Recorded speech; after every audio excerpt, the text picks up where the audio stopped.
Wer geboren werden will, muss eine Welt zerstören. Quem quiser nascer, tem que destruir o mundo.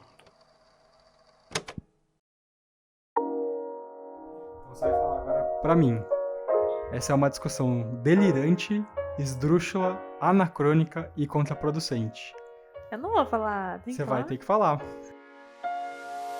Essa é uma discussão delirante, esdrúxula, anacrônica e contraproducente.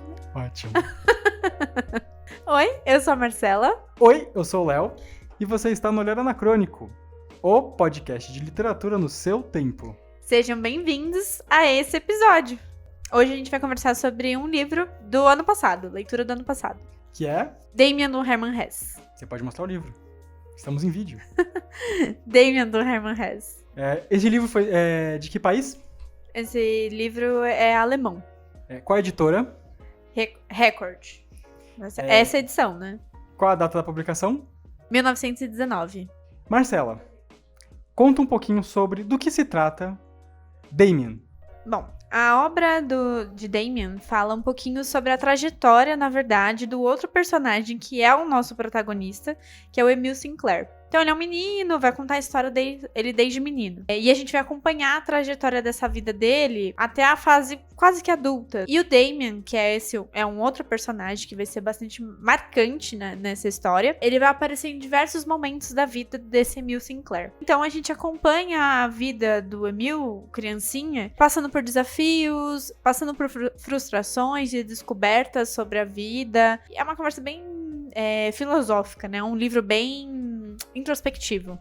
Você me mostrou algumas passagens, né? E eu não senti como uma leitura fácil. Na verdade, é uma leitura de bastante bagagem cultural, né? Fala muito de religião, fala principalmente sobre... Eu senti uma linguagem meio psicanalítica, fala muito de sonho, umas viagens meio... né? Então, ele é um livro curto, como vocês podem ver essa edição aqui, ela é bem bonita também. Mas sim, ele é um livro, eu não diria, ele não é que ele é denso, ele tem muitas camadas, então assim, ele pode ter várias interpretações. Então, a gente tá acompanhando a vida aqui do Emil, que é o nosso protagonista, só que ele pode ser... tantas coisas. O próprio Damien, a gente não tem uma descrição muito bem formada sobre quem é o Damien, a idade do Damien. E o Emil, a gente também não sabe pouco. A gente acompanha a família dele, então ele tem pai, uma mãe, uma irmã, mas a gente acompanha pouco, então a gente não sabe o nome dessas pessoas. Elas aparecem no momento, na primeira parte da história, com bastante ênfase, depois vai meio que sumindo, e quando ele se torna um jovem adulto, praticamente são só memórias, sabe? Não tem passagem deles juntos, com conversa, diálogos, né? É mais sobre a visão do Emil Sinclair sobre essa família. Mas a gente consegue se conectar bastante com o Emil justamente pelo fato de quando ele é criança, são pensamentos às vezes de criança, sabe? Então, ingênuos, simples até de certa forma, do tipo bem e mal, sabe? O mundo de luz e o mundo de escuridão, que é assim que ele enxergava. E conforme ele vai crescendo, isso vai mudando, né? A cabeça dele também, você vai sentindo uma amadurecimento dele. Então, o escritor conseguiu trabalhar muito bem isso, apesar de ser um livro muito denso, complexo, subjetivo, como ele traz um personagem que conversa tanto com qualquer pessoa, né? Isso consegue trazer o livro para mais perto, né, dos leitores. É interessante, você falando dos personagens, a gente falando da carga de subjetividade. Eu lembro que a gente tinha até comentado, Damien não era alguma questão de figura religiosa, mitológica? O que era Damien mesmo? Várias pessoas que analisaram o livro até falaram assim, sobre o Damien, ele ser uma figura religiosa no sentido dele ser Jesus, ou ele ser o Buda, bem divindade, assim, porque ele é muito sábio, ele é um personagem que mesmo, a gente não sabe exatamente a aparência dele, mas ele é mais velho, aparentemente, do que o Emil Sinclair, mas não muito, e ao mesmo tempo, ele tem uma sabedoria tão grande que ele parece muito mais velho do que ele aparenta. E aí vamos dizer que o nome Damien tem um significado, vem do daimon, que é grego, que significa divindade, significa esse elo tipo, espiritual, sei lá, alguma coisa nesse sentido. Então, por isso que fica tão subjetivo, né? A gente não sabe exatamente o que é o Damon. Porque ele é uma espécie, sim, de de espírito De nessa história. guia espiritual. Acho que é uma boa palavra. Guia espiritual. Porque ele acaba, né, dominando os pensamentos e a vida do Eu tô até protagonista. chamando de guia porque no finalzinho do livro o próprio Emil Sinclair vai chamar ele de guia, o Damon. Ah, legal. Muito bom. Então, você tava falando também dos outros personagens. Que tem outra face ali também do autor. Isso, porque como é um livro muito centrado na história do Emil, os personagens que vão fazer parte mesmo, que vão ter uma importância dentro do livro, é o Damon, é a mãe do Damon, que se chama Eva, então também um outro nome religioso, né, que nos remete aí a uma questão espiritual, subjetiva, e o Pistorius, acho que eu não sei falar direito o nome dele. Pistorius, que vai ser não é um senhor, tá? Não vou chamar assim de senhor. Ele tem 50 anos, você disse. É, uns 40 para 50 anos. Velho pros anos 20.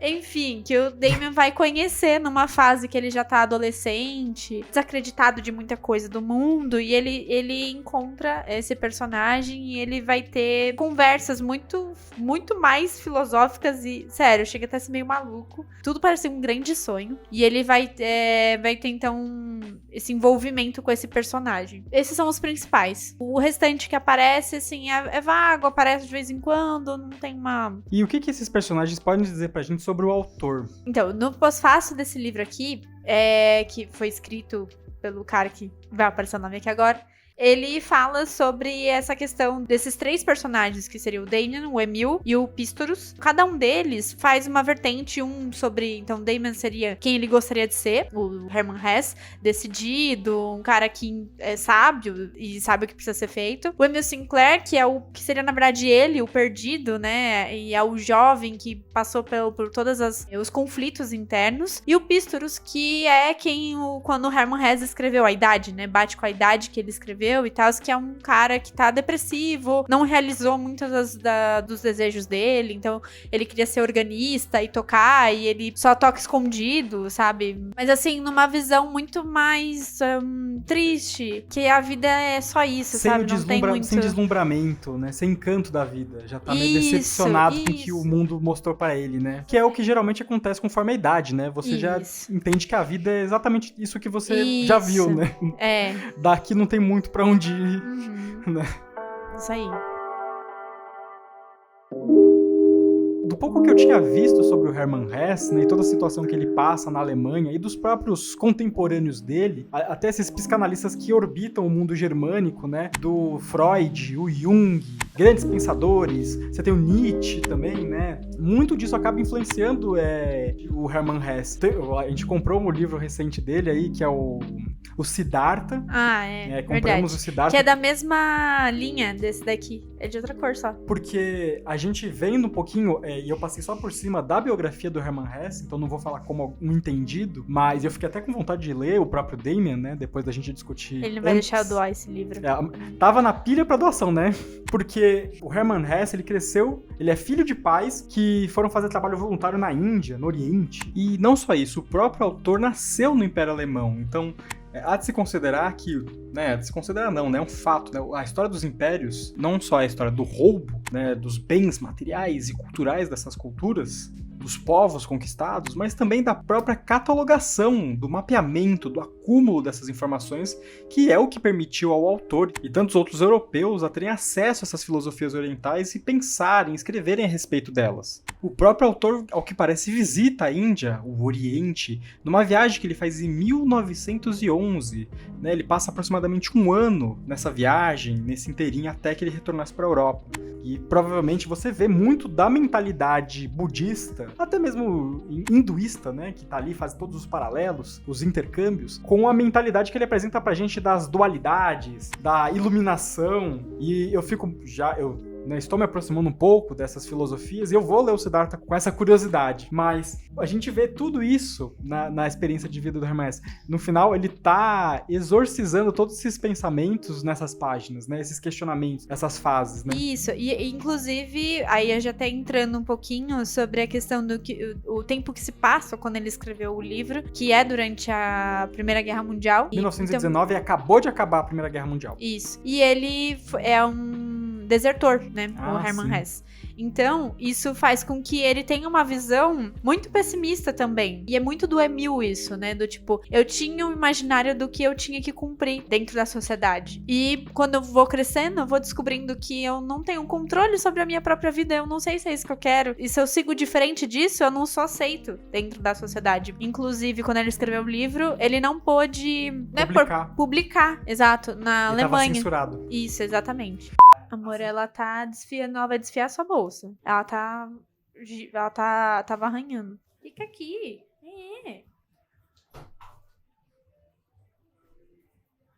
Então, voltando, enquanto o gato se acomoda aí no seu colo ou não. O Hermann Hesse, ele foi censurado, né? Proibido de circular, ser publicado, exatamente por ele ser um desertor e ele propagar essas ideias antinacionalistas. Porque a guerra é o Estado gritando pra você que o seu futuro não te pertence. E o seu destino é morrer nas fileiras, nas trincheiras dessa guerra que às vezes você nem sabe por que tá acontecendo, né? Então, e aí justamente isso bate muito, né? Sobre esse mundo, então, que o próprio Emil vai falar durante quase o livro todo sobre um mundo de luz e um mundo da escuridão. Então, antes, ele só via assim, e isso é muito religioso também, esse mundo dualista, maniqueísta, que só existe o bom e o mal. Então, ele vai falar muito sobre isso, sobre cumprir papéis, né? Então, se ele é uma pessoa boa, ele consegue, pode ficar num caminho de luz onde a família dele mora, que é um lugar quente, ensolarado, bonito. A partir do momento que ele começa a crescer e ele mente e ele começa a entender algumas outras coisas, ele não consegue mais fazer parte desse mundo. Cada vez fica mais longe esse mundo de luz. E quando finalmente ele acha que ele tá de novo conseguindo alcançar esse mundo paradisíaco, que ele vai falar aqui, ele já não sente mais o conforto.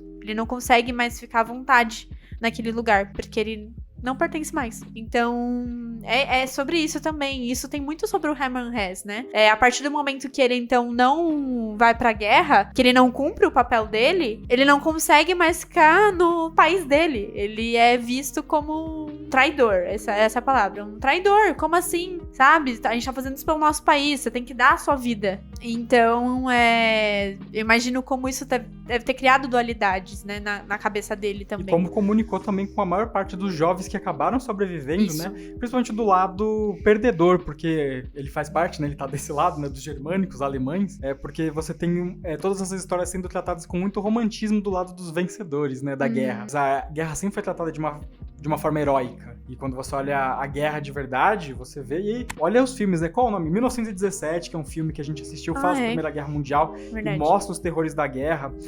Foi lançado recentemente na Netflix também o Nada de Novo no Front, que fala também sobre os horrores da guerra, completamente dentro dessa mesma visão que o Hermann Hesse compartilha. A gente tá jogando a nossa juventude fora pra quê? Isso. Em nome de quem? E a gente tinha até colocado aqui um ponto, mas aí já adiantando, e é por isso que esse livro despertou tanto a atenção, tantos jovens, tanto uma geração, marcou tanto uma geração. Eles sentiam a mesma coisa. E não tinham tantos escritores falando sobre isso. Era mais publicidade pra participar da guerra, né? Propaganda, né? Não publicidade. Propaganda pra participar da guerra do que qualquer outra coisa, né? Não tinha um outro caminho. Ou era esse caminho. Tá me arranhando aqui. Justamente pensando que tem muitas interpretações dentro do livro, então se você ler, você vai ter uma. Eu assisti outras pessoas analisando o livro e elas tiveram outras impressões também. Uma que eu tenho é sobre o final, que é tão polêmico que o pessoal fala, né? Onde, cara, fica bem maluco. Parece um sonho, parece um grande sonho. O Emil sonhando com a mãe do Damien, sabe? Num verão e tal. Ele passa uma temporada na casa do Damien. E ele meio que se apaixona pela mãe do Damien. Mas ao mesmo tempo, ele também tem um interesse pelo Damien. E interesse que a gente diz aqui é romântico da palavra. E meio que é correspondido tanto pelo Damien em alguns momentos, como pela mãe do Damien.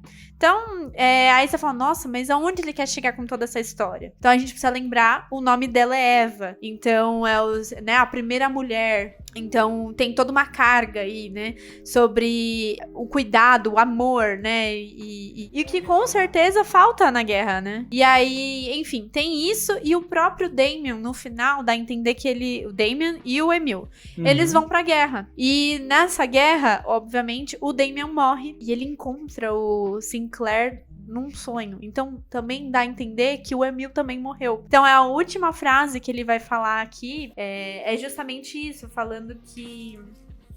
Ó, vou ler aqui pra vocês, né? Obediente, fechei os olhos e senti um leve beijo nos lábios, sobre os quais tinha ainda um pouco de sangue, que não queria estancar. Em seguida, adormeci. Pela manhã, vieram fazer-me curativos. Quando despertei, finalmente, voltei súbito os olhos para o colchão ao lado. Sobre ele jazia um desconhecido, a quem nunca vira antes. A cura causou-me mal. Tudo o que depois me aconteceu causou-me mal. Mas quando vez por outra encontro a chave e desço em mim mesmo, ali onde, no sombrio espelho, dormem as imagens do destino, basta me inclinar sobre o negro espelho para ver em mim a minha própria imagem, semelhante já em tudo a ele, ao meu amigo e meu guia. Meu guia, E acabou, o livro acaba aqui. Então, parece que foi um grande sonho do Sinclair, e tudo isso, eu faço essa interpretação, tá? Desde o começo do livro, que ele vai contar sobre ele criança, ele já tá tendo esse sonho. Ele tá morrendo, ele tá... Sabe quando a gente fala, né, que quando você tá prestes a morrer, sua vida passa diante dos seus olhos? É como se ele estivesse revisitando tudo isso que aconteceu, e da onde ele conheceu o Damien, e tudo isso, da onde aconteceu tudo isso, né? E no final, então por isso que os sonhos, eles se misturam, ficam uma coisa meio maluca. Por isso que ele sente o beijo nos lábios e tal, e ele vai dizer, então, que quando ele acorda... tem um desconhecido ali. Ele morreu, uma parte dele também morreu. Aí você não sabe se o Damien morreu ou é ele e o Damien que morreram. Uhum. Então dá pra fazer várias interpretações ali. Em algum sentido, ir pra guerra e voltar vivo é deixar algo pra trás, né? Perfeito. Algo de você morreu também, né? E certamente também tem toda uma perspectiva de questionar os valores, uma questão geracional, de questionar o mundo em que a gente vive. Não esquecendo da frase, né, da famosa frase dentro do livro, quem quiser nascer tem que destruir o mundo. Destruir no sentido de romper com o passado e as tradições já mortas. Ser é ousar ser. Quem quiser nascer tem que destruir o mundo. Enfim, acho que é um livro muito interessante para começar essas discussões, né? É um escritor que faz muitos cruzamentos, né? Tem muitas encruzilhadas ali de influências, referências, né? E a gente precisaria até de mais tempo, até de leitura, de estudo, para poder ir mais a fundo. Mas assim, vendo também as outras análises de outras pessoas que fizeram vídeos, também fica muito aberta essa interpretação, muito do momento que você tá lendo também o livro.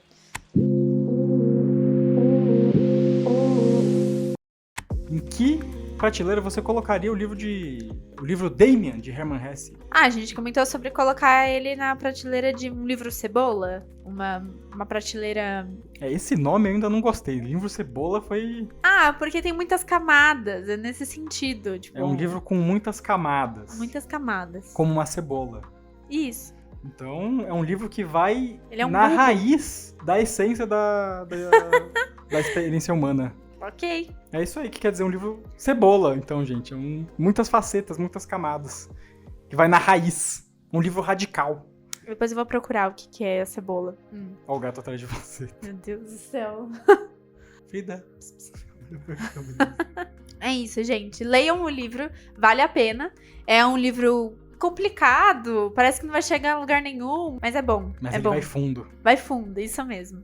E eu acho que a gente até comentou, né, sobre o fato de como é um personagem criança no começo da história, você consegue se identificar. Aí você fala, tá, mas aonde tá as maluquices? E logo em seguida começa.